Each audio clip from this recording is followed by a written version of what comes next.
దేవుని సంఘమా, ఈరోజు ప్రత్యేకంగా మనమందరం ఈ విధంగా లైవ్ ప్రోగ్రాములో కలుసుకొని మన ప్రభువుని మనం స్తుతించుటకు, మనం కనపరచుటకు, ఆరాధించుటకు మన ప్రభు మనకిచ్చినటువంటి మరొక అవకాశాన్ని బట్టి ఆయనకే మహిమ, ఘనత, ప్రభావములు కలుగునుగాక.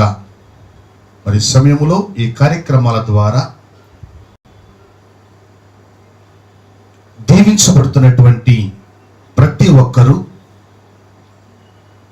మీరు అనేకులకు ఆశీర్వాదకరముగా ఉండాలని మన ప్రభు ఆశపడుతున్నాడు. కనుక దేవుని వాక్యం అంటుంది, మీరు సర్వలోకమునకు వెళ్ళి సర్వ సృష్టికి సువార్తను ప్రకటించండి. నమ్మి బాప్తిస్మం పొందిన వాడు రక్షించబడును, నమ్మని వానికి శిక్ష విధించబడును. దేవుని సువార్తను ప్రకటించడములో, దేవుని వాక్యమును అందించడములో మనము యేసుక్రీస్తు ప్రభువారికి జతపని వారిగా ఉండాలనేది మన పట్ల ప్రభువు యొక్క ఉద్దేశం. కాబట్టి మీరు వింటున్నటువంటి, మీరు చూస్తున్నటువంటి యొక్క లైవ్ ప్రోగ్రామ్ని మీరు అనేకులకు పంచి దేవుని యొక్క దేవుని పొందుకోవలసిందిగా, దేవుని బహుమానముల చేత తృప్తిపడవలసిందిగా మిమ్మల్ని అందరినీ ప్రేమపూర్వకంగా వేడుకుంటున్నాం. మరి సమయంలో మనము ప్రార్థన ద్వారా ఈ కార్యక్రమాన్ని మనం ప్రారంభించుకుందాం. సర్వోన్నతుడా, సర్వశక్తిమంతుడైన తండ్రి, జీవము గల దేవ, జీవాధిపతినికి స్తోత్రాలు చెల్లిస్తున్నా. ఇదిగో ప్రభువా, ఈ దిన సాయంత్రకాల సమయంలో మరొకసారి నీ పాద సన్నిధిలో మేమందరము సంఘముగా కూడి, ప్రభువా, ఎవరెవరు లైవ్ ప్రోగ్రాం ద్వారా తమ కుటుంబాల్లో చేరి, తమ గృహాల్లో చేరి, ప్రభువా, వారు ఉన్నటువంటి పరిసర ప్రాంతాల్లో చేరి మీతో సహవాసము చేస్తున్నారో ప్రతి బిడ్డను నీ మహిమతో నింపండి, నీ శక్తితో నింపండి, నీ అభిషేకముతో నింపండి. ఈ కార్యక్రమం ద్వారా ప్రతి బిడ్డను మీరు బలపరచి, ఆదరించి, ధైర్యపరచి ప్రతి బిడ్డను నీ రాకడ కొరకు సిద్ధపరచమని యేసు నామములో ప్రార్థిస్తున్నాం తండ్రి. ఆమేన్, ఆమేన్. మరి సమయంలో మనము ఒక చిన్న పాట పాడుకొని ప్రభు నామాన్ని కనపరుద్దాం. ఆయన నామాన్ని మనం ఆరాధన చేద్దాం.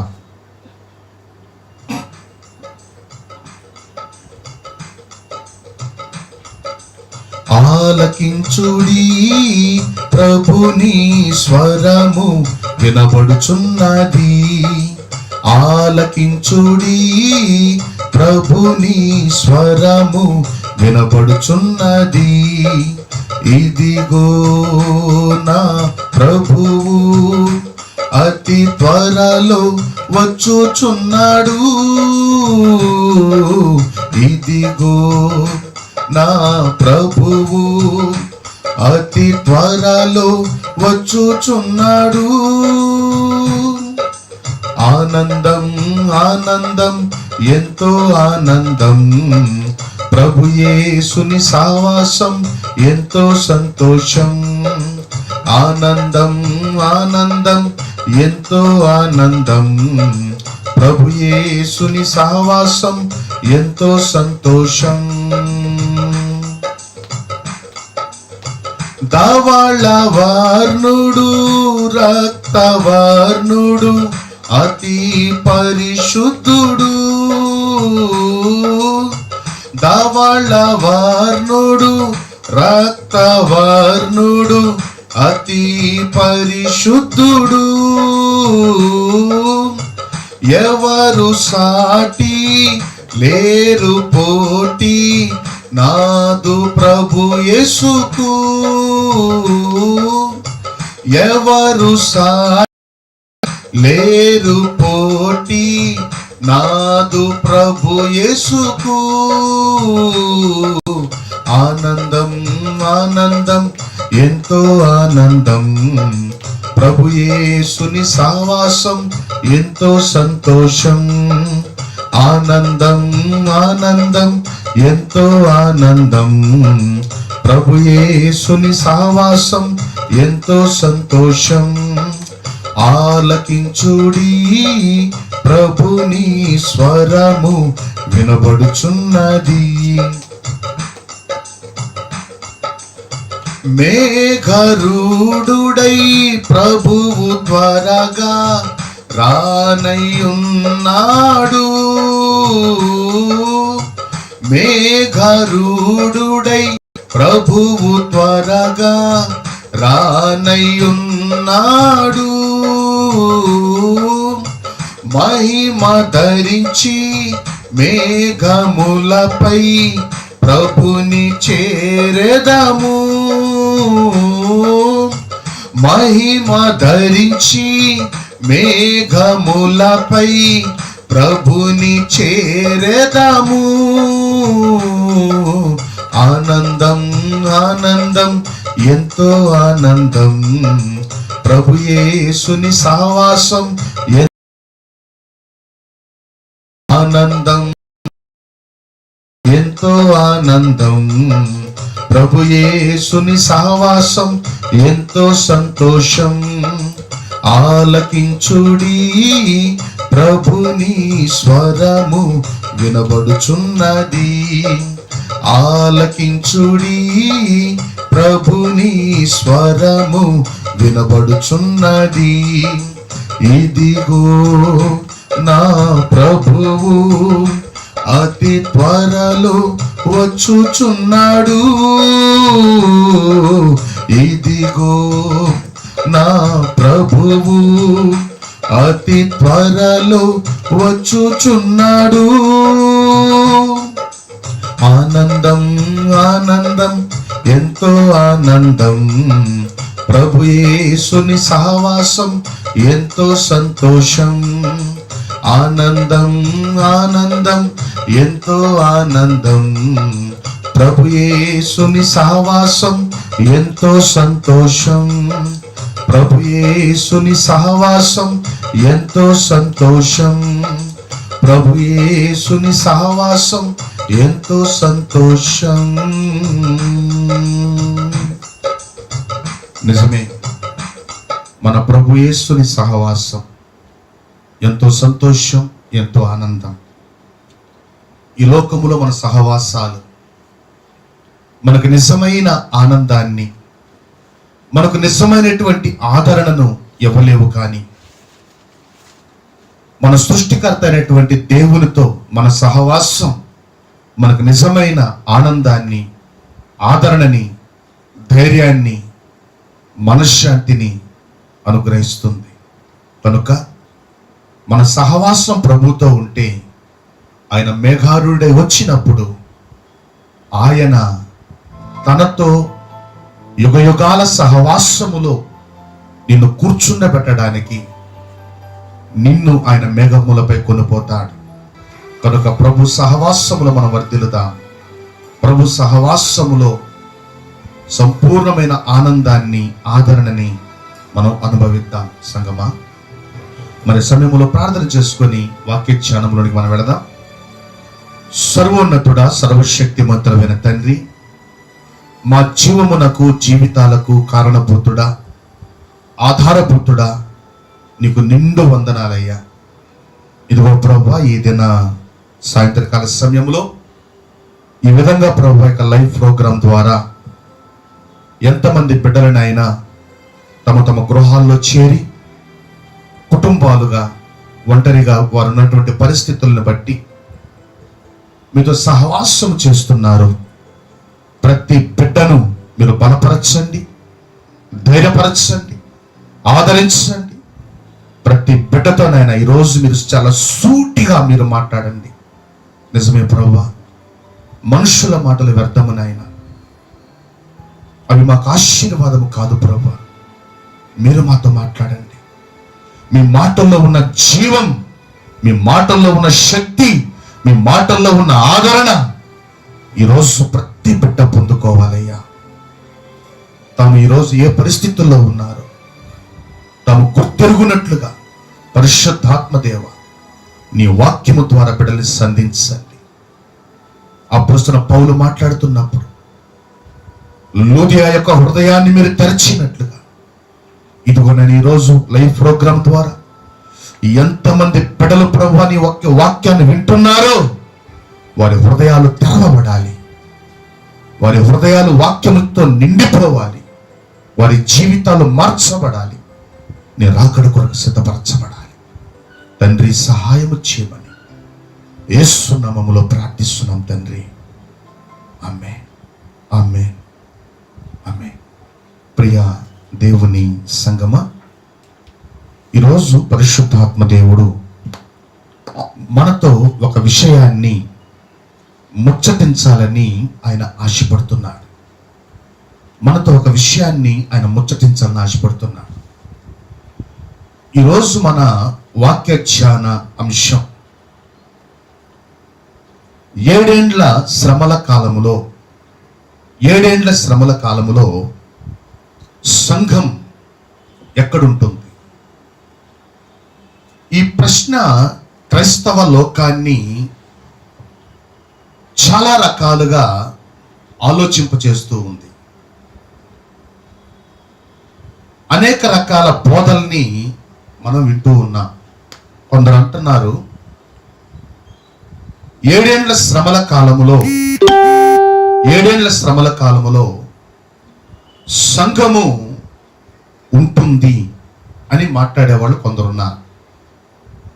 అంటే 7 సంవత్సరాలు శ్రమలు అనుభవించిన తరువాత, సంఘము పరీక్షించబడిన తరువాత సంఘము ఎత్తబడుతుంది అని కొందరి ఆలోచన.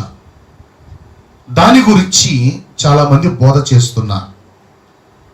మరి కొంతమంది బోధ ఎలా ఉందంటే, సంఘము శ్రమల కాలం మధ్యలో ఎత్తబడుతుంది అని మరికొంతమంది బోధిస్తున్నారు.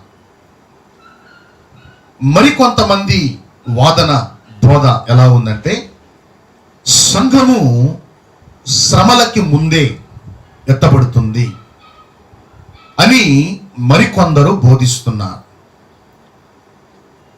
7 ఏండ్ల శ్రమల కాలము వాస్తవం, అది ఖచ్చితం. అయితే సంఘము శ్రమల కాలమునకు ముందే ఎత్తబడుతుందా, శ్రమల కాలము మధ్యలో ఎత్తబడుతుందా, శ్రమల కాలము తరువాత ఎత్తబడుతుందా అనేటువంటి విషయాన్ని వాక్యపు లోతులలోనికి మనం వెళ్ళి ధ్యానం చేసినట్లయితే, వాక్యపు వెలుగులో మనము దేవుని వాక్యాన్ని పరీక్ష చేస్తాం, పరిశీలన చేద్దాం. చూడండి, దేవుని యొక్క వాక్యాన్ని మనం పరీక్ష చేసేటప్పుడు, పరిశీలించేటప్పుడు మనము క్షుణ్ణంగా అన్ని విషయాల్ని మనము పరీక్షించాలి, పరిగణలోకి తీసుకొని పరిశీలించాలి. ఇంతకీ సంఘము 7 ఏండ్ల శ్రమల్లో ఉంటుందా ఉండదా అనేటువంటి విషయంలోకి మనం వెళ్ళక మునుపు, అసలు 7 ఏండ్ల శ్రమల గురించి బైబిల్ గ్రంథము ఏమని ప్రస్తావిస్తుంది, అసలు ఏమని మాట్లాడుతుంది బైబిల్ గ్రంథం అనేటువంటి విషయాన్ని మనం కానీ పరీక్ష చేసినట్లయితే ఆ వాక్య ధ్యానాలలోకి మనం వెళదాం. ఈ సమయంలో దేవుని వాక్య ధ్యానంలోకి వెళదాం. అందరూ బైబిల్ తీయండి. ఈ సమయంలో యోహాను వ్రాసినటువంటి ప్రకటన గ్రంథం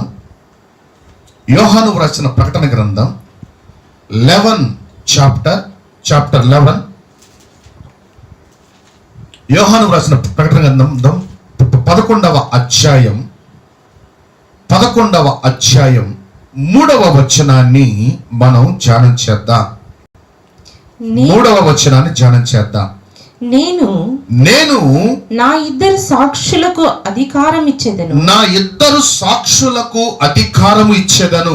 వారు గోనెపట్ట ధరించుకొని 1260 దినములు 1260 దినములు ప్రవచింతురు. హల్లెలూయా.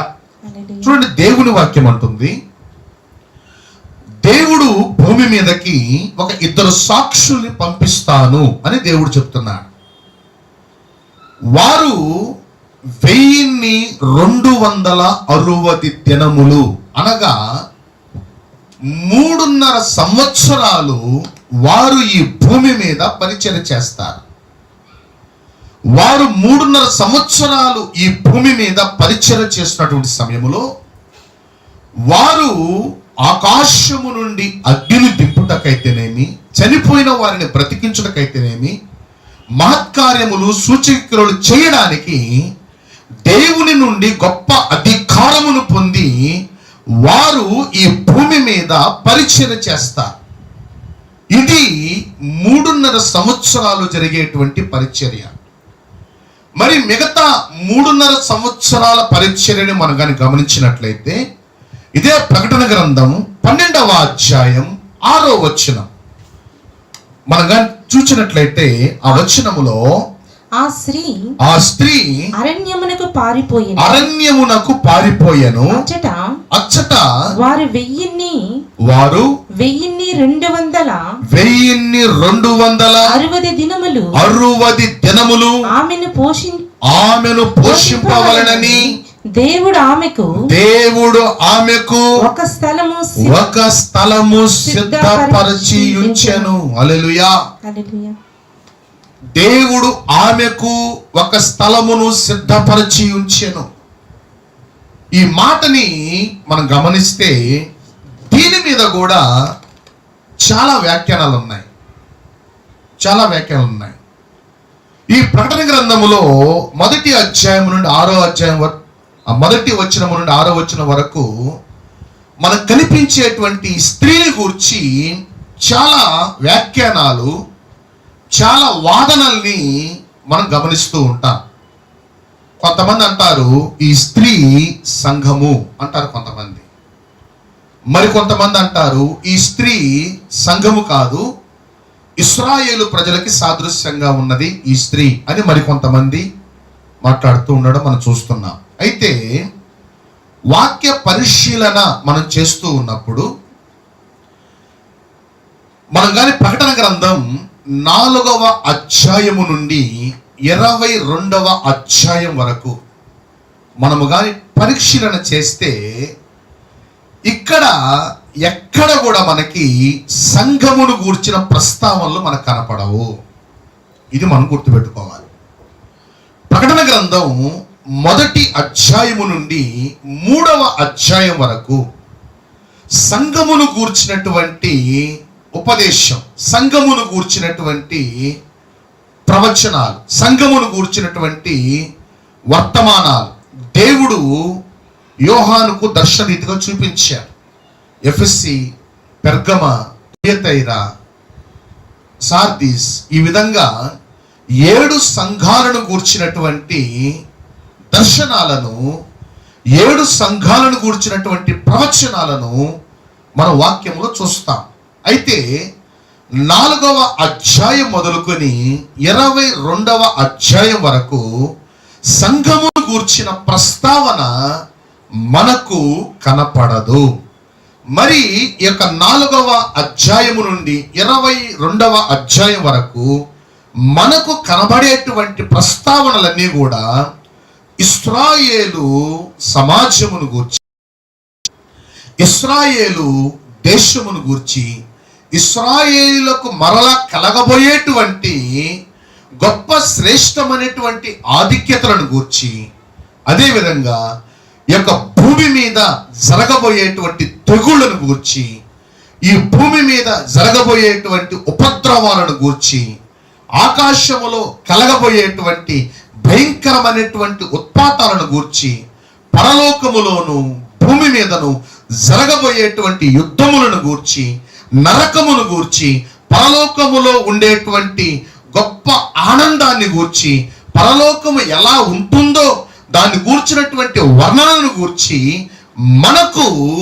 దేవుని తీర్పులను గూర్చి, ప్రపంచము యొక్క అంతమును గూర్చి మనకు ఈ ప్రకటన గ్రంథం 4వ అధ్యాయము నుండి 22వ అధ్యాయం వరకు మనకు కనిపిస్తుంది. అయితే ఇక్కడ ప్రస్తావించబడినటువంటి మాటల్ని మనం కానీ ఆలోచన చేసినట్లయితే ఈ యొక్క 7 ఏండ్ల శ్రమలు అనేటువంటివి ఈ భూమి మీద ఖచ్చితంగా జరుగుతాయి. 7 అనేటువంటిది దేవుని యొక్క సంఖ్య, దేవుని యొక్క సంపూర్ణ సంఖ్య 7. 7 ఆత్మలు గల దేవుడు ఆయన, 7 రోజులు సృజించినటువంటి దేవుడు ఆయన. బాగా గమనించండి, 7 దీపస్తంభముల మధ్య సంచరిస్తూ ఉన్నటువంటి దేవుడు ఆయన. మనం కానీ దేవుని వాక్యాన్ని పరీక్ష చేసినట్లయితే 7 అనేటువంటిది దేవుని సంఖ్యగా మనకు.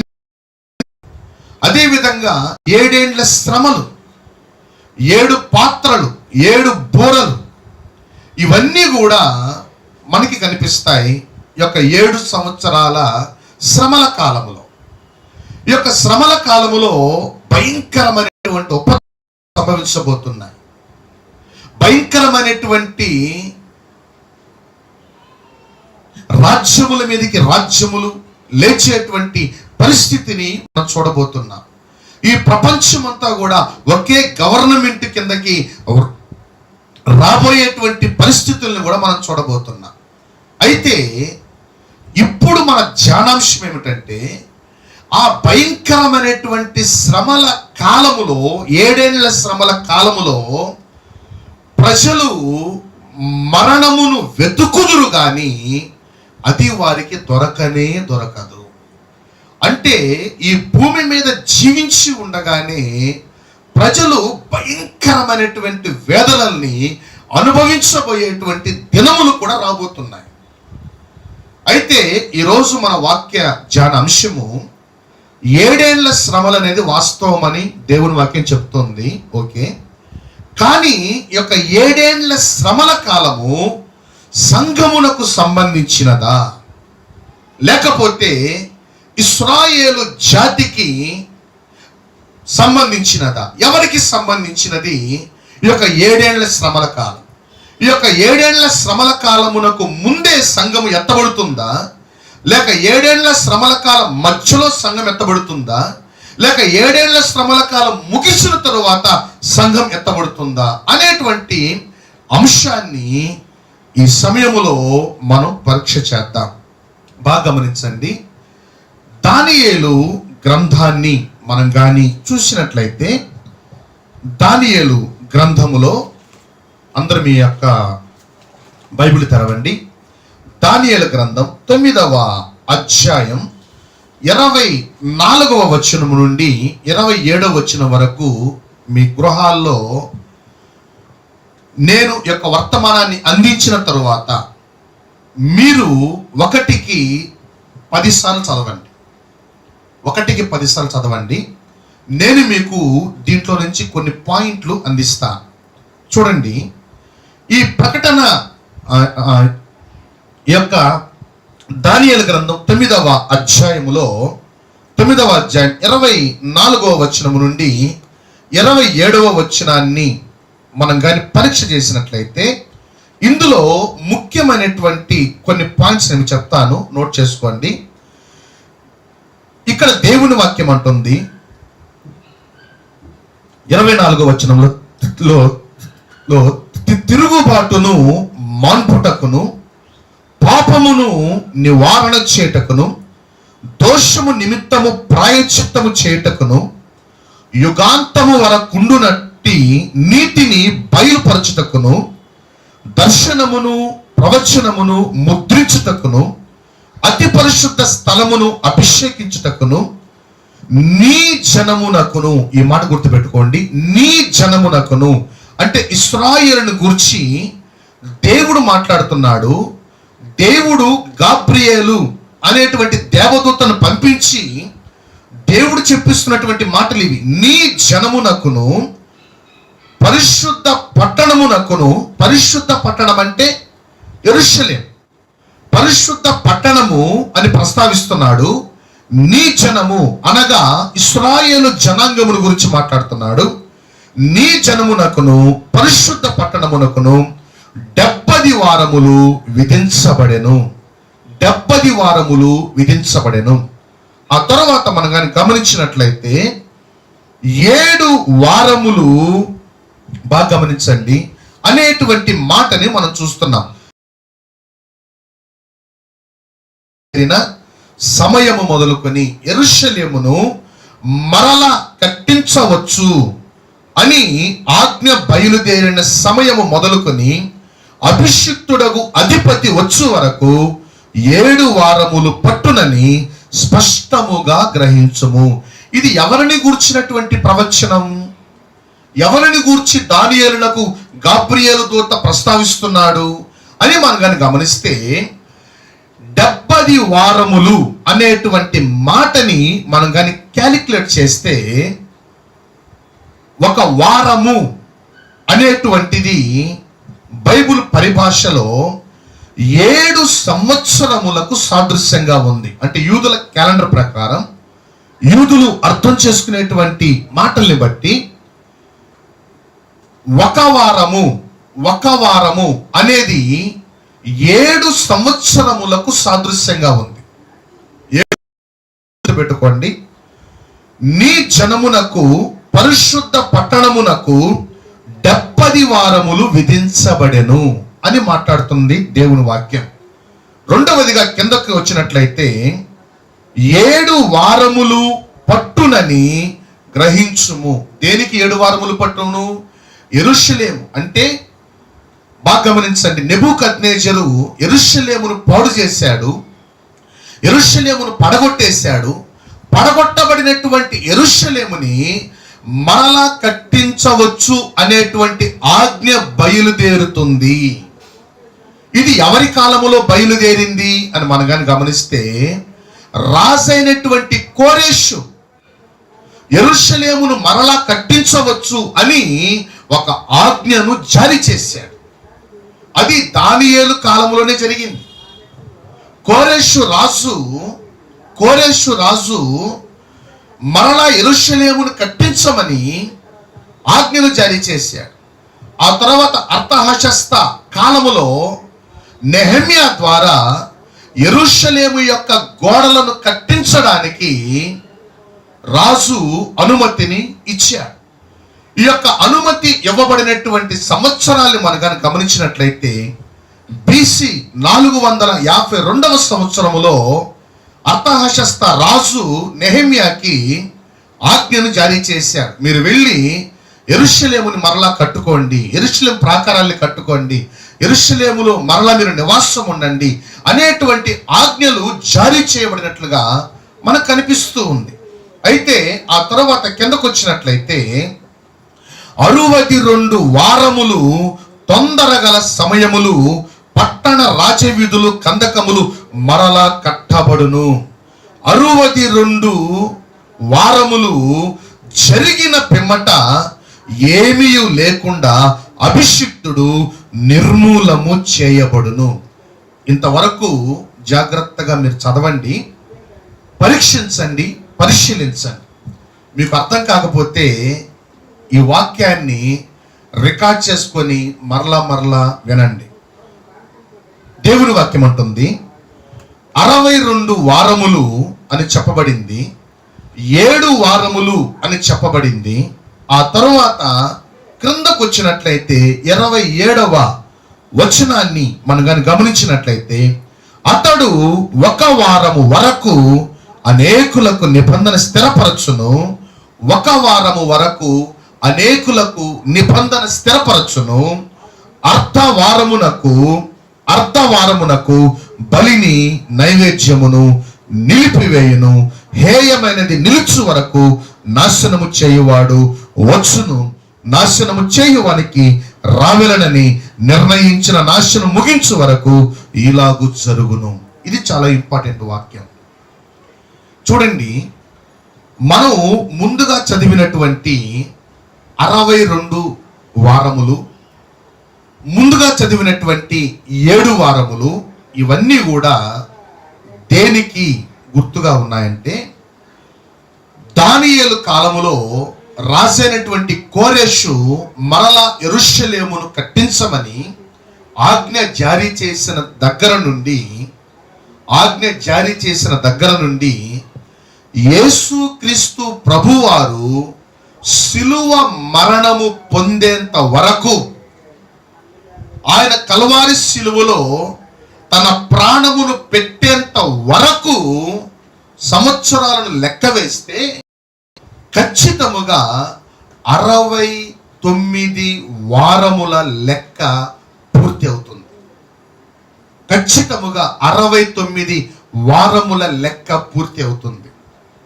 బాగా గమనించండి, 62 వారములు ఇంటూ 7 అంటే సంవత్సరాలు, 434 సంవత్సరాలు గడిచాయి. ఈ 434 సంవత్సరముల తరువాత అభిషిక్తుడు అనగా మెస్సయ్య యేసు ప్రభువారు ఈ భూమి మీద అవతరించారు. ఆయన అవతరించి ఆయన సర్వ మానవాళి కొరకు ఆయన తన ప్రాణమును పెట్టి ఆయన మరణించాడు. ఆయన మరణించినటువంటి సమయము వరకు లెక్కలు వేస్తే ఖచ్చితముగా 483 సంవత్సరాలు మనకి కౌంట్ అవుతాయి. ఇవన్నీ కూడా 69 వారములు లెక్క పూర్తయిపోయింది. ఇప్పుడు మనం అసలు పాయింట్లోకి వద్దాం. 69 వారములు పూర్తయ్యాయి. మరి 70వ వారం కూడా పూర్తవ్వాలి కదా.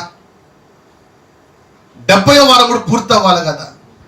ఈ 70వ వారములో జరగవలసిన, అంటే చివరి వారములో జరగవలసిన సంఘటనల గురించి దేవుడు చెప్తున్నాడు. 27వ వచనం గురించి, అతడు ఒక వారం అంటే 7 సంవత్సరాలు, ఈ యొక్క 7 సంవత్సరములకు వారితో ఒక నిబంధన చేసుకుంటాడు.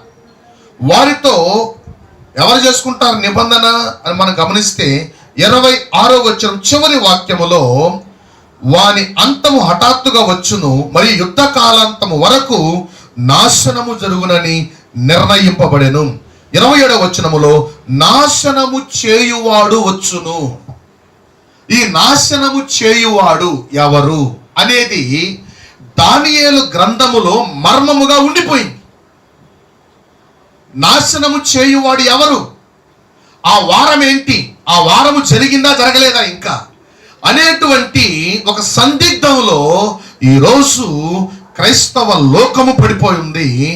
బైబుల్ రీసెర్చ్ సెంటర్లు కూడా దాని మీద జాడాలు చేస్తూ కొన్ని ప్రకటనలు వారు విడుదల చేశారు, కొన్ని వ్యాఖ్యానాలు విడుదల చేశారు.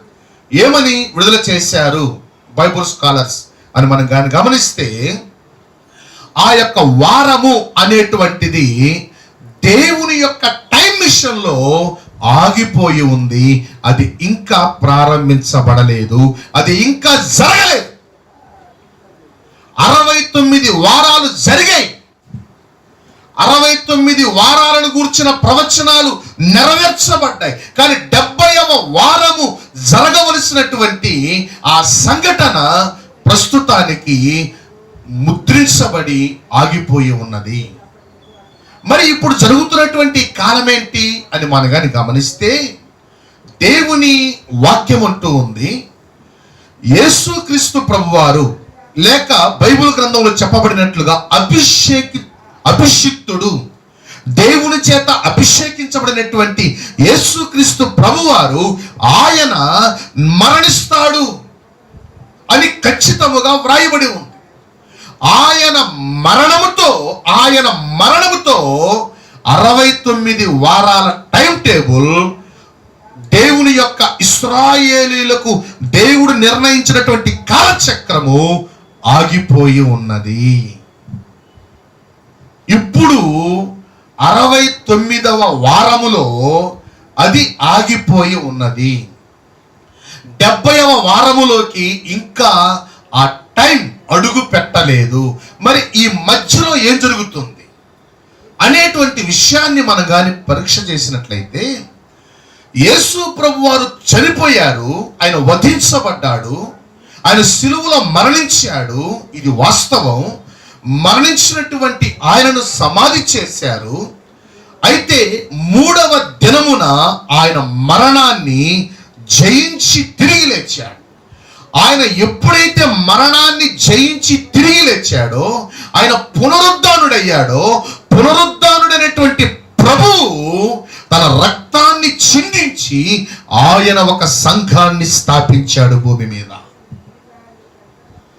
యేసుక్రీస్తు ప్రభువారు భూమి మీద సంఘాన్ని స్థాపించారు. అపోస్తల కార్యగ్రంథం 28వ అపోస్తల కార్యగ్రంథం 20వ అధ్యాయం 28వ వచనంలో దేవుని వాక్యం అంటుంది, దేవుడు తన స్వరక్తమిచ్చి సంపాదించిన సంఘము. దేవుడు తన స్వరక్తమిచ్చి సంపాదించిన సంఘము.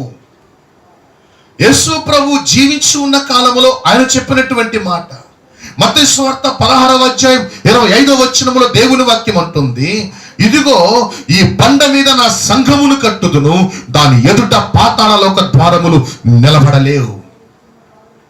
యేసుక్రీస్తు ప్రభువారు జీవించి ఉన్నప్పుడే సంఘాన్ని గురించిన ప్రస్తావన మాట్లాడారు ఆయన.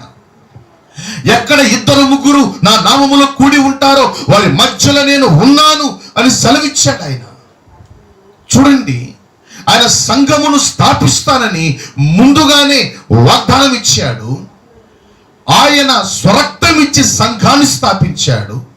ఆ సంఘమునకు బలం, సంఘమునకు పునాది యేసు ప్రభు వారి యొక్క మరణ పునరుత్థానములే.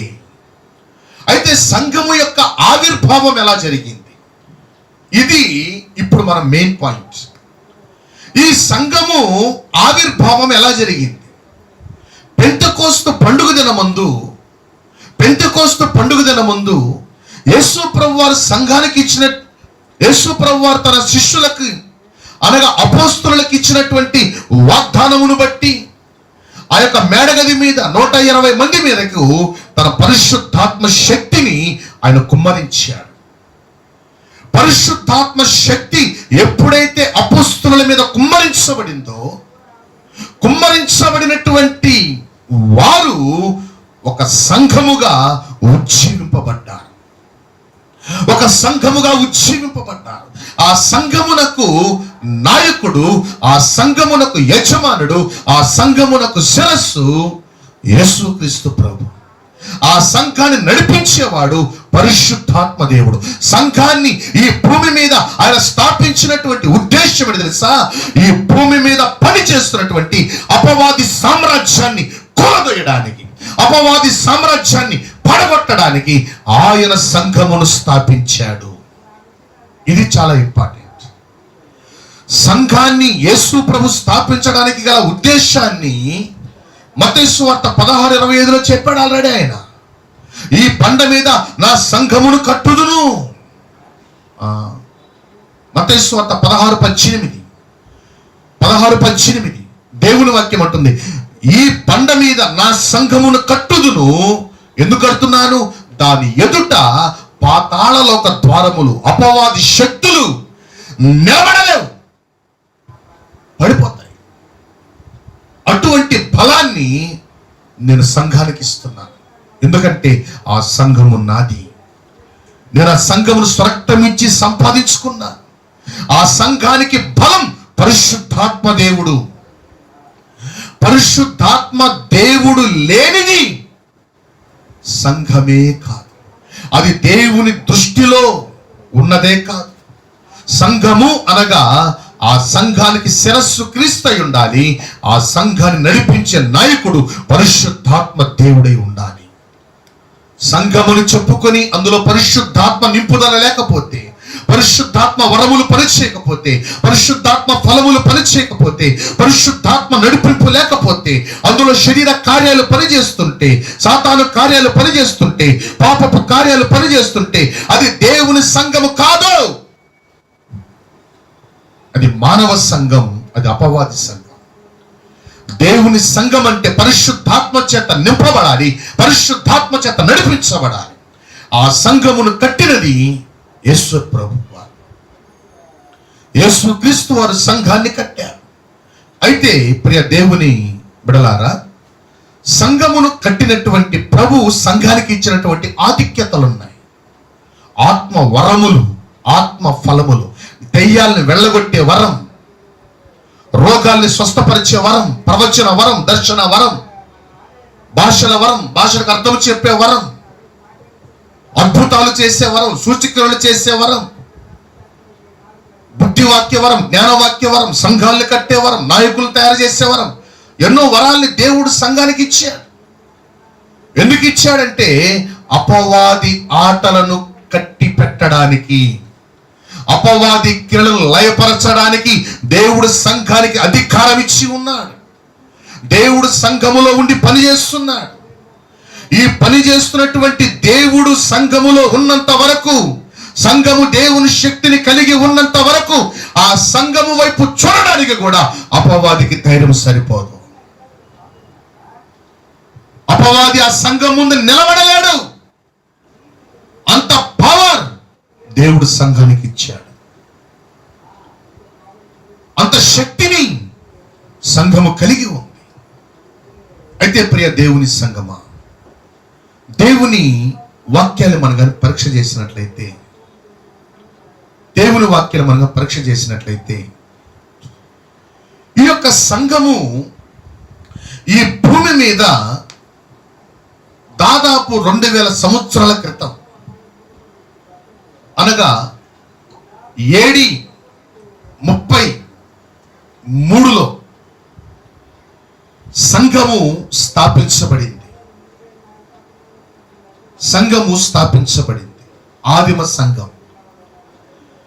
ఈ సంఘము స్థాపించబడి ఈ సంఘము యొక్క పరిచర్య కొనసాగుతూ ఉంది.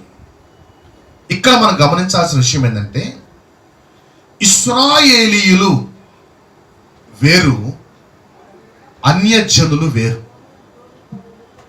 ఇందాక మనం చెప్పుకున్నటువంటి 69 వారముల లెక్క కేవలం ఇది అన్యజనులకు సంబంధించింది కాదు, ఇశ్రాయేలులకు మాత్రమే సంబంధించింది. ఇశ్రాయేలు జాతికి మాత్రమే సంబంధించింది. ఈ యొక్క 69 వారముల లెక్క ఇశ్రాయేలు జాతికి మాత్రమే సంబంధించింది. దానితో అన్యజనులకు లేక అన్యజనులలో నుండి రక్షించబడినటువంటి వారికి ఎటువంటి సంబంధము లేదు. ఇది మనం గుర్తుపెట్టుకోవాలి. అయితే ఇప్పుడు దేవుడు మనకిచ్చినటువంటి ఆధిక్యత ఏమిటంటే, బాగా గమనించండి. ఎఫెసీ పత్రిక 3వ అధ్యాయం, ఎఫెసీ పత్రిక 3వ అధ్యాయం 1వ వచనము నుండి 13వ వచనం వరకు మీరు ఖాళీ సమయంలో చదువుకోండి. 1వ వచనము నుండి 13వ వచనం వరకు 5 సార్లు అపోస్తలుడైన పౌలు ఒక విషయాన్ని ప్రస్తావించాడు. ఆ అధ్యాయాలు, ఆ యొక్క అధ్యాయములో వచనాల్లో మర్మము, క్రీస్తును గూర్చిన మర్మము, సంఘమును గూర్చిన మర్మము అనేటువంటి ఈ యొక్క మర్మమును గూర్చి 5 సార్లు అపోస్తలుడైన పౌలు ప్రస్తావించాడు. వాటిలో ఒక్క వచనాన్ని మాత్రం నేను మీకు చదివి వినిపిస్తాను. ఒక్క వచనాన్ని, ఎఫెసీ పత్రిక 3వ అధ్యాయం, అపోస్తలుడైన పౌలు రాసిన ఎఫెసీ పత్రిక 3వ అధ్యాయం 5వ వచనాన్ని 6వ వచనాన్ని చదువుతాను. ఈ మర్మం ఇప్పుడు ఆత్మ మూలముగా దేవుని పరిశుద్ధులకు అపోస్తలులకును ప్రవక్తలకును బయలుపరచబడి ఉన్నట్టుగా పూర్వకాలముల యందు మనుష్యులకు తెలియపరచబడలేదు. పూర్వకాలముల యందు ఇశ్రాయేలీలకు తెలియపరచబడలేదు. ఈ మర్మమేదనగా అన్యజనులు అంటే వీరు ఇశ్రాయేలీలు కాదు. ఈ మర్మమేదనగా అన్యజనులు సువార్త వలన క్రీస్తు యేసునందు యూదులతో పాటు సమాన వారసులను, ఒక శరీరమందలి సాటి అవయవములను వాగ్దానములో పాలువారినై ఉన్నారన్నది. ఈ మాటని గమనిస్తే 69 వారములకు సంబంధించిన ఆ యొక్క చరిత్రలో, ఇశ్రాయేలు చరిత్రలో అన్యజనుల యొక్క ప్రవేశము లేదు. మరి అన్యజనుల యొక్క ప్రవేశము ఎప్పుడు కలిగింది? అన్యజనుల యొక్క ప్రవేశము కలిగింది యేసుక్రీస్తు ప్రభువారు చనిపోయి తిరిగి లేచిన తరువాత, ఆయన పునరుద్ధానుడైన తరువాత, పెంతెకోస్తు పండుగ దినమందు పరిశుద్ధాత్మ ఎప్పుడైతే వారిపై కుమ్మరించబడిందో ఆ రోజు సంఘ ఆవిర్భావము జరిగింది. ఆ రోజు అపోస్తలుడైన పేతురు ప్రసంగిస్తున్నప్పుడు కేవలము యూదులు మాత్రమే కాదు, చుట్టుప్రక్కల నుంచి వచ్చినటువంటి అన్యజనుల్లో అనేక మంది ఆ సువార్తను అంగీకరించి మారు మనస్సు పొంది సంఘములో చేర్చబడిరి. సంఘము ఉత్పత్తి అయిన కాలము, సంఘము ప్రారంభించబడినటువంటి కాలము యేసుక్రీస్తు ప్రభువారు చనిపోయి తిరిగి లేచిన తరువాత కాలము. పెంతెకోస్తు పండుగ దినమందు పరిశుద్ధాత్మ శక్తి వారి మీదకు దిగినటువంటి కాలము, సంఘము యొక్క ప్రారంభమైనటువంటి కాలం. అయితే ఆ దినమున ప్రారంభమైనటువంటి ఆ సంఘము, ఆ దినమున ప్రారంభమైనటువంటి ఆ సంఘము ఎంత గొప్పదో తెలుసా? ఎంత గొప్పదో తెలుసా? దేవుని ఆత్మ చేత నడిపించబడుతూ దేవుని వాగ్దానమైనటువంటి పరలోకానికి సిద్ధపడుతూ ఉన్నటువంటిది ఈ సంఘం. సిద్ధపడుతూ ఉన్నటువంటిది ఈ సంఘం. ఈ సంఘమును గూర్చినటువంటి మర్మమును గూర్చి మనం కానీ చదివితే, మొదటి కొరింథీ పత్రిక 15వ అధ్యాయం 51వ వచనము నుండి 54వ వచనం వరకు మనం కానీ ధ్యానం చేసినట్లయితే, అందులో ఒక పాయింట్ని మనం ధ్యానం చేద్దాం. ఆ మాట మనం చదువుదాం. మీకు ఒక మర్మము తెలుపుచున్నాను. ఇది ఒక సీక్రెట్ మర్మం. ఇది మీకు ఒక మర్మము తెలుపుచున్నాను. మనమందరము నిద్రించము గాని నిమిషములో ఒక రెప్పపాటున కరబూర మ్రోగగానే మనమందరము మార్పు పొందుదము. బూర మ్రోగును, అప్పుడు మృతులు అక్షయులుగా లేపబడుదురు, మనము మార్పు పొందుదము. చూడండి, క్షయమైన ఈ శరీరము అక్షయతను ధరించుకొనవలసి ఉన్నది, మర్చమైన ఈ శరీరము అమర్చతను ధరించుకొనవలసి ఉన్నది. ఈ క్షయమైనది అక్షయతను ధరించుకున్నప్పుడు, ఈ మర్చమైనది అమర్చతను ధరించుకున్నప్పుడు. చూడండి, ఈ మాటలో పౌలు మాట్లాడుతున్నాడు. మనము మనము మనము అని మాట్లాడుతున్నాడు. ఎవరి మనము అంటే కొరింథీ సంఘం. ఈ కొరింథీయులు యూదులు కాదు, ఈ కొరింథీయులు ఇశ్రాయేలులు కాదు, ఈ కొరింథీయులు పూర్తిగా అన్యులు. దేవుడు అన్యులకు పౌలు ద్వారా సువార్తను ప్రకటిస్తున్నాడు.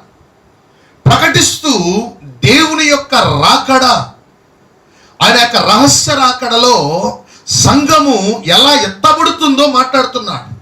రెప్పపాటులో మనము మహిమ శరీరాలు ధరించుకుంటాం. క్షయమైనది అక్షయతను ధరించుకుంటుంది, మత్స్యమైనది అమర్చతను మహిమను ధరించుకుంటుంది. సంఘము ఎత్తబడిపోతుంది. మనము నిద్రించము గాని రెప్పపాటులో మనము కొనిపోబడతాం అనేటువంటి ఒక నిశ్చయతను గూర్చి పౌలు కొరింథీ సంఘముతో, కొరింథీలంటే అన్యుల పట్టణం అని, ఆ సంఘములో ఉన్నటువంటి వ్యక్తులతో మాట్లాడుతున్నాడు. ఇందాక మనం చూసినటువంటి పత్రిక ఎఫెసీ పత్రిక, అక్కడ కూడా ఉన్నది ఇశ్రాయేలు ప్రజలు కాదు, ఆ యొక్క పట్టణములో ఉన్నది కూడా అన్యులే. అంటే ఈ యొక్క సంఘము స్థాపించబడినటువంటి ఉద్దేశం ఏంటంటే, ప్రపంచములో ఉన్నటువంటి అన్య జనులందరూ కూడా మారు మనస్సు పొంది రక్షణ పొందుకొని, రక్షించబడినటువంటి వారు సంఘములో చేర్చబడి ప్రభువుతో అంటుకట్టబడినటువంటి వారు ప్రభువు రహస్య రాకడలో వచ్చినప్పుడు వారు మేఘముల మీద కొనిపోబడాలి, వారు పైకి ఎత్తబడాలి. ఆయన వచ్చి వారిని తీసుకువెళతాడు. చూడండి, ఇక్కడ మనము ఒక అద్భుతమైన సబ్జెక్ట్ మనం చూడాలి. 7 ఏళ్ల శ్రమల కాలము తరువాత, 7 ఏళ్ల శ్రమల కాలము తరువాత ఒకవేళ సంఘము ఎత్తబడుతుంది అంటే ఆ సంఘం ఎక్కడికి వెళుతుంది ఎత్తబడిన తర్వాత? ఇది ఒక ప్రశ్న.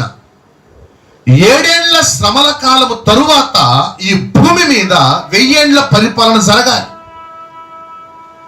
7 ఏళ్ల శ్రమల కాలము తరువాత ఈ భూమి మీద 1000 ఏళ్ల పరిపాలన జరగాలి. 1000 ఏళ్ల పరిపాలన జరగాలంటే దేవుడు ఈ భూమి మీదకు దిగి రావాలి.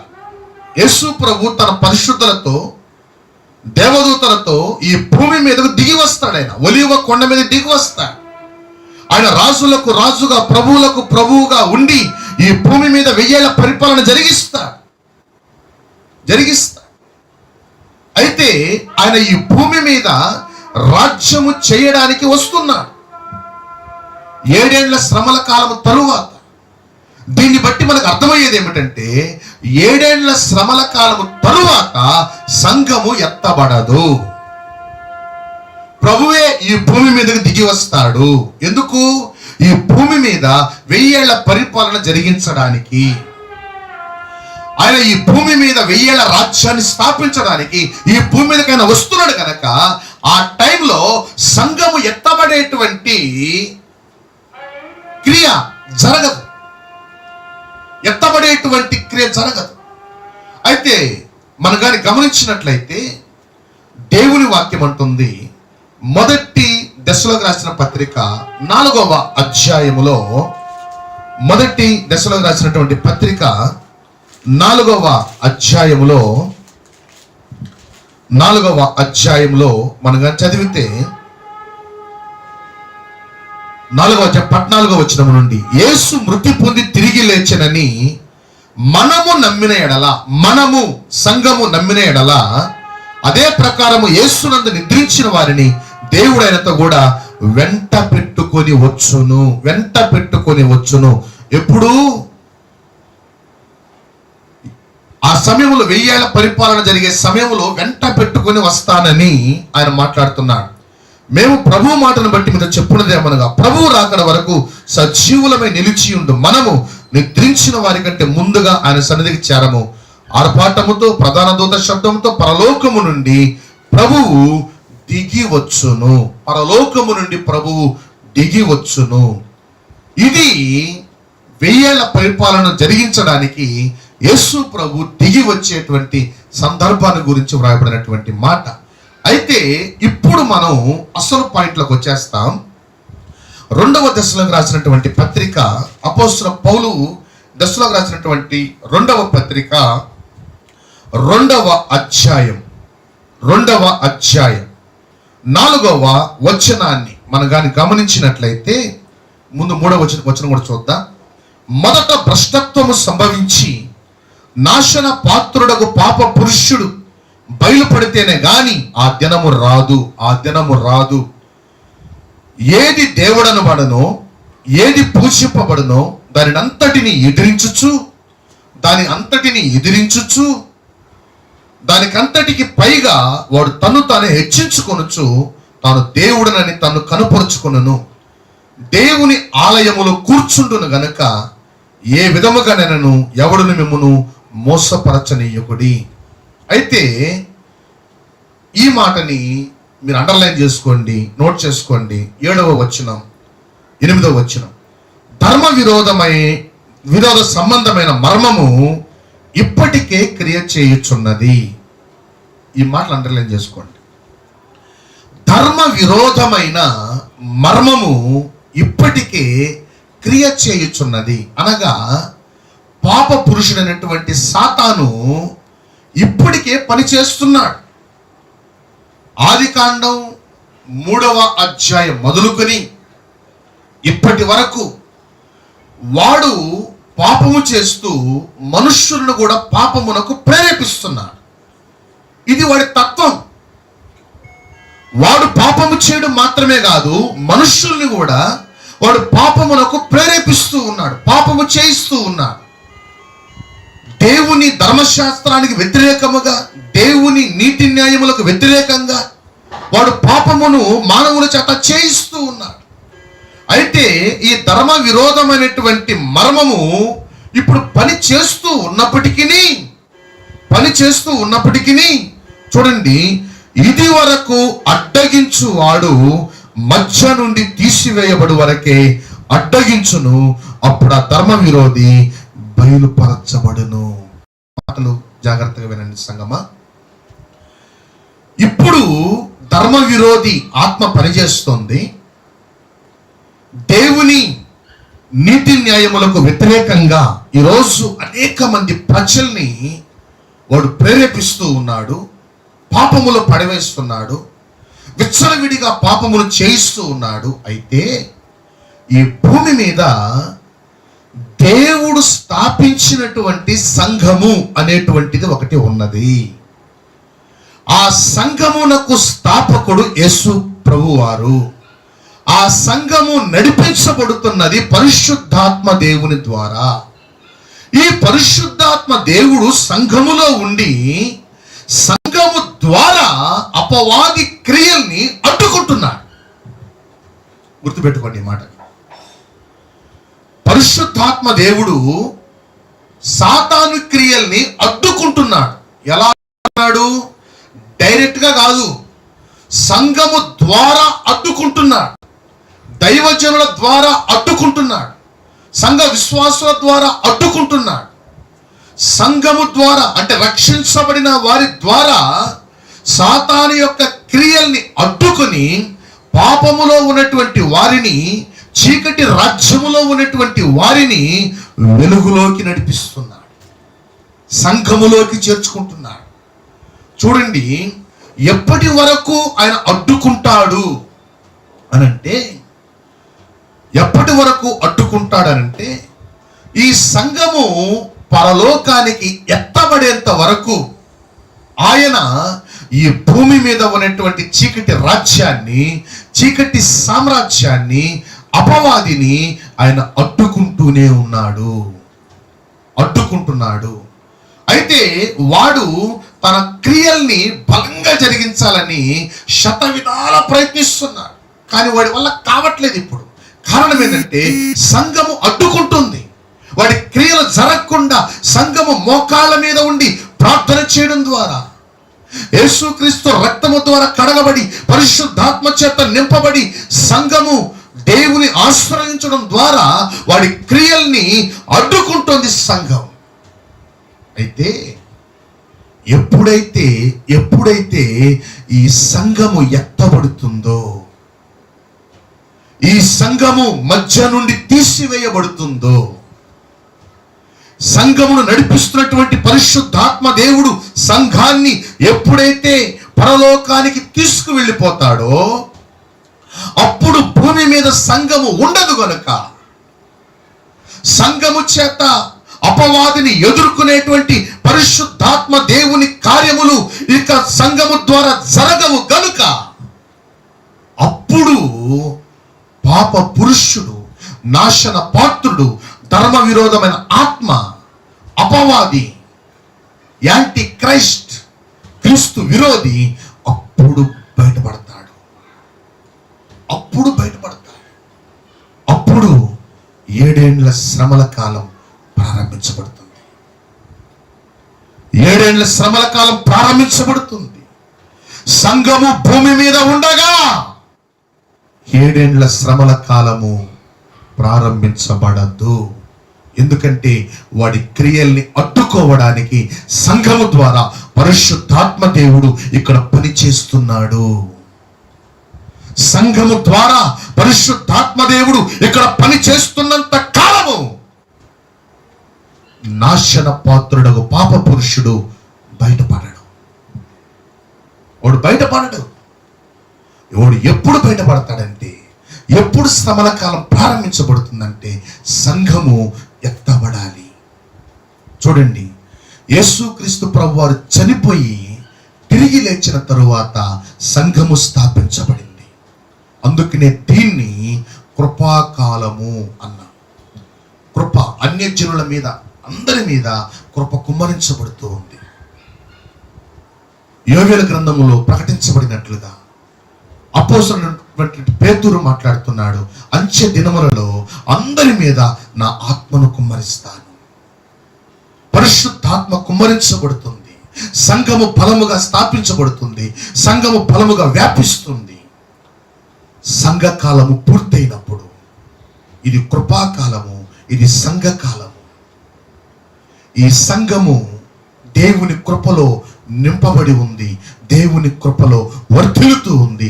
ఈ సంఘము ఎత్తబడిన తరువాత, గుర్తుపెట్టుకోండి ఈ మాటని, సంఘము ఎత్తబడిన తరువాత, కృపాకాలము తీసివేయబడిన తరువాత 70 వారములలో చివరి వారము ప్రారంభించబడుతుంది.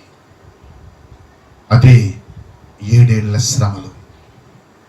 సంఘము ఈ భూమి మీద ఉండగా, పరిశుద్ధాత్మ దేవుడు ఈ సంఘము ద్వారా పనిచేస్తూ ఉండగా, నాశన పాత్రుడకు పాప పురుషుడు తన కార్యాల్ని యథేచ్ఛగా చేయలేడు. వాడి వల్ల కాదు. అందుకనే సంఘము ఎత్తబడిన తరువాత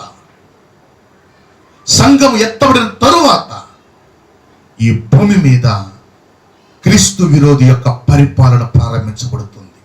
ఇప్పుడు ఈ యొక్క భూమిని పరిపాలిస్తున్నది పరిశుద్ధాత్మ దేవుడు. యేసు ప్రభువారు ఇప్పుడు ఈ భూమిని పరిపాలిస్తున్నాడు. అందుకే వాడి ఆటలు ఇక్కడ సాగవు, వాడి తంత్రములు ఇక్కడ చెల్లవు. యేసు నామములో ఉన్న అధికారాన్ని మనం ప్రకటిస్తే వాడు పారిపోవాలంటే నిలబడలేడు. వాడు అంత అధికారాన్ని ఈరోజు ప్రభు నీకు ఇచ్చాడు. అంత అధికారాన్ని ఈ రోజును పొందుకొని ఉన్నావు. పరిశుద్ధాత్మ దేవుని శక్తి నీలో పనిచేస్తుంది.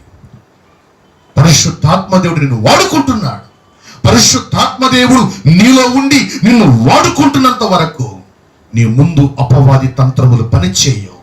నీ ముందు సాతాను శక్తులు మోకరిల్లుతాయి, పడిపోతాయి, నిలబడవు. అంత పవర్ నీలో ఉంది రోజు, అంత శక్తి నీలో ఉంది రోజు. పరిశుద్ధాత్మ దేవుడు నీలో ఉన్నంత వరకు అపవాది యొక్క ఆటలు నీ మీద పని చేయవు, వాడి తంత్రములు నీపై పని చేయవు బిడ్డ. దేవుని సంఘమా, అయితే ఒక రోజు రాబోతుంది, సంఘము ఎత్తబడే రోజు రాబోతుంది. పరిశుద్ధాత్మ దేవుడు సంఘాన్ని ఈ భూమి మీద నుండి పరలోకానికి తీసుకువెళ్ళే ఒక రోజు రాబోతుంది. ఎప్పుడైతే సంఘము పరిశుద్ధాత్మ చేత ఎత్తబడుతుందో ఈ భూమి చీకటితో నిండిపోతుంది. ఇక అపవాదిని అడ్డగించేవాడు ఉండడు. ధర్మ విరోధిని, నాశన పాత్రుని, యాంటీ క్రైస్ట్ని అడ్డగించేవాళ్ళు ఉండరు. ఇక వాడి కార్యకలాపాలు ప్రారంభమవుతాయి. ఆ భయంకరమైనటువంటి ఉచ్చులో, ఆ భయంకరమైనటువంటి ఊపిలో నువ్వు చిక్కబడకుండా ఉండాలంటే సంఘము ఎత్తబడుతున్నప్పుడు ఆ సంఘము ఎత్తబడే సంఘములో నీవు ఉండాలని ఆశపడు. 7 ఏళ్ల శ్రమల కాలములో విడవబడకూడదు. సాతాను పరిపాలన క్రిందకి నేను వెళ్ళకూడదు. చీకటి బ్రతుకులు బతకూడదు అనుకుంటున్నావా? సంఘము ఎత్తబడిన తరువాత ఇంకొక పాయింట్ చెప్తున్నాను. అన్యజనులకు ఇక రక్షణ ఉండదు. అన్యజనుల యొక్క రక్షణ సంఘ స్థాపనతో ప్రారంభమైంది. మెడగది మీద పరిశుద్ధాత్మ దేవుడు అగ్ని అభిషేక జ్వాలలతో దిగి వచ్చినప్పుడు అన్యజనుల యొక్క రక్షణ ప్రారంభమైంది. అన్యజనుల రక్షణ ప్రారంభమైంది. సంఘము భూమి మీద నుండి ఎత్తబడిన తరువాత ఇక అన్యజనులకు రక్షణ ఉండదు. అప్పుడు చివరి వారం ప్రారంభించబడుతుంది. ఆ సమయంలో ఇశ్రాయేలీలలో శేషించబడినటువంటి వారు రక్షణ పొందుకుంటారు. కానీ ఇప్పుడు అది మన సబ్జెక్ట్ కాదు. శేషించిన వారు రక్షణ పొందుకుంటారు. కానీ ఇప్పుడు మన పరిస్థితి ఏంటంటే 7 ఏళ్ల శ్రమల కాలములోనికి ఈ ప్రపంచం, ఈ లోకము వెళ్ళక మునిపే సంఘము ఎత్తబడుతుంది. ఎందుకంటే ఈ సంఘమునకు నాయకుడు పరిశుద్ధాత్మ దేవుడు ఆయన సంఘమును తీసుకువెళ్ళిన తరువాత ఇక వారిని అడ్డగించేవాడు ఉండడు గనక, ఇక అపవాదిని అడ్డగించేవాడు ఉండడు గనక ఇక వాడి సామ్రాజ్యాన్ని వాడు యథేచ్ఛగా వాడు పరిపాలించుకుంటాడు. 7 ఏళ్ల శ్రమల కాలంలో భయంకరమైనటువంటి ఉపద్రవాలు రాబోతున్నాయి. అందులో నీవు చిక్కుకోకుండా ఉండాలంటే, అందులో నీవు పడిపోయి నశించిపోకుండా ఉండాలంటే ఇప్పుడే మారు మనస్సు పొందు. చూడండి, దేవుని వాక్యం అంటుంది, నోవాహు ఓడలోనికి వెళ్ళక మునుపు ఎంతో మందికి ప్రకటించాడు, జలప్రళయం రాబోతుంది, ఓడలోకి రండి. ఆ రోజు నోవాహు మాట ఎవరు వినలేదు. వస్తే చూసుకుందామని అనుకున్నారు. కానీ వారు అనుకొనని గడియలో భయంకరమైనటువంటి జలప్రళయం వచ్చేసింది. ఓడలో ఉన్నవారు రక్షించబడ్డారు, ఓడ వెలుపల ఉన్నవారు నశించిపోయారు. దేవుని బిడ్డ, ఈరోజు రాబోయేటువంటి ఉగ్రతను తప్పించుకోవాలంటే, 7 ఏళ్ల శ్రమల కాలములో నువ్వు నశించిపోకుండా ఉండాలంటే, దేవుడు నీ కొరకు కట్టినటువంటి ఓడ, దాని పేరే సంఘం. ఆ సంఘములోనికి నువ్వు రా. సంఘం ఎత్తబడినప్పుడు అందులో నీవు కూడా ఉండి పరలోకమునకు ఎత్తబడతావు. యుగ యుగాలు ప్రభు యొక్క సహవాసములో జీవిస్తావు. యుగ యుగాలు పరలోకములో ప్రభు సహవాసములో జీవిస్తావు. సంఘములోనికి నువ్వు రావాలంటే నీకు ఉండవలసినటువంటి ముఖ్యమైనటువంటి లక్షణాలు: పాప జీవితాన్ని విడిచిపెట్టు, లోక సంబంధమైనటువంటి ఆశల కోరికలు చంపుకో, మరో మనస్సు పొందు, నిజమైనటువంటి బాప్తిస్మం తీసుకో, పరిశుద్ధాత్మ చేత నింపబడు, పరిశుద్ధాత్మ చేత నడిపించబడు, పరిశుద్ధాత్మ శక్తిని పొందుకో. చూడండి, నీకు ఇష్టకరమైన జీవితాన్ని పక్కన పెట్టి దేవుడు నీ నుండి కోరుకుంటున్నటువంటి జీవితాన్ని దేవునికి చూపించు. సంఘములో చేర్చబడు, నువ్వు ఎత్తబడతావు. 7 ఏళ్ల శ్రమల కాలములో ఆ బాధలు అనుభవించకుండా యుగ యుగాల దేవుని ఆనందాన్ని అనుభవిస్తావు. ప్రార్థన చేసుకుందాం.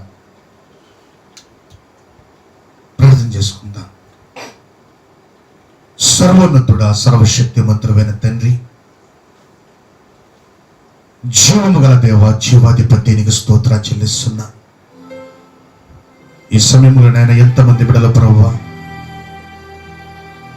7 ఏళ్ల శ్రమల కాలములో మేము విడవబడకూడదు,